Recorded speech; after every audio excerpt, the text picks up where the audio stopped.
వచ్చే మున్సిపల్ ఎన్నికలు ఉండొచ్చు, మళ్ళా నెక్స్ట్ 15 నెలలు 2 years తర్వాత అసెంబ్లీ ఎన్నికలు కూడా ఉండొచ్చు.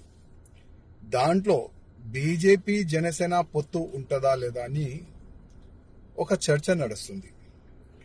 నేనైతే జనసేన అధినేత శ్రీ పవన్ కళ్యాణ్ గారికి చెప్పేది ఒక్కటే, మీరు కూడా తెలంగాణలో జనసేన క్యాండిడేట్లు పెడితే చాలా బాగుంటుంది.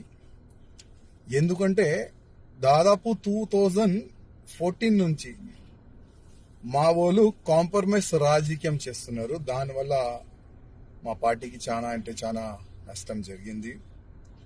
అందుకోసం ఇప్పుడు ఉన్న యువకులకి పవన్ కళ్యాణ్ గారంటే చాలా మంచిగా అభిమానం ఉన్నది. జనసేన పార్టీ పరంగా కూడా సోషల్ మీడియాలో జనసేన పార్టీ తెలంగాణలో కూడా క్యాండిడేట్లు పెడితే చాలా బాగుంటుందని ఒక చర్చ కూడా సోషల్ మీడియాలో ఇంకా జనాల్లో కూడా నడుస్తుంది.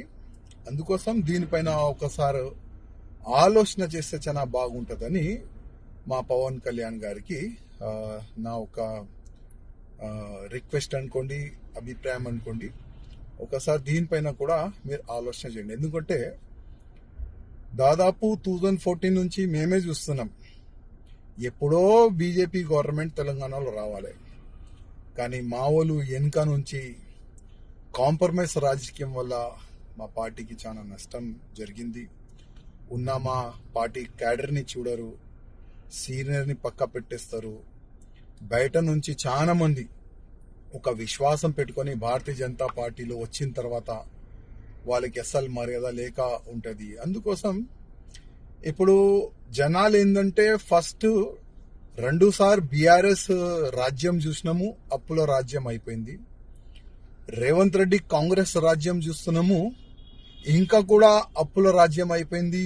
అసలు ల్యాండ్ రేట్ కానీ జీరో డెవలప్మెంట్, అన్ని విధాలుగా ప్రజలు రైతులు అందరు కూడా చాలా ఇబ్బందిలో పడిపోయినారు. నెక్స్ట్ ఏ పార్టీకి ఓటేసి గెలిపిద్దాం, ఎవరిని మనం ముఖ్యమంత్రి చేద్దామని ప్రజల్లో కొద్దిగా నడుస్తుంది. అందుకోసం జనసేన పార్టీ నుంచి కూడా చాలా వరకు క్యాండిడేట్ పెడితే నేను అనుకుంటున్నా జనసేన ముఖ్యమంత్రి కూడా తెలంగాణకి కావచ్చు.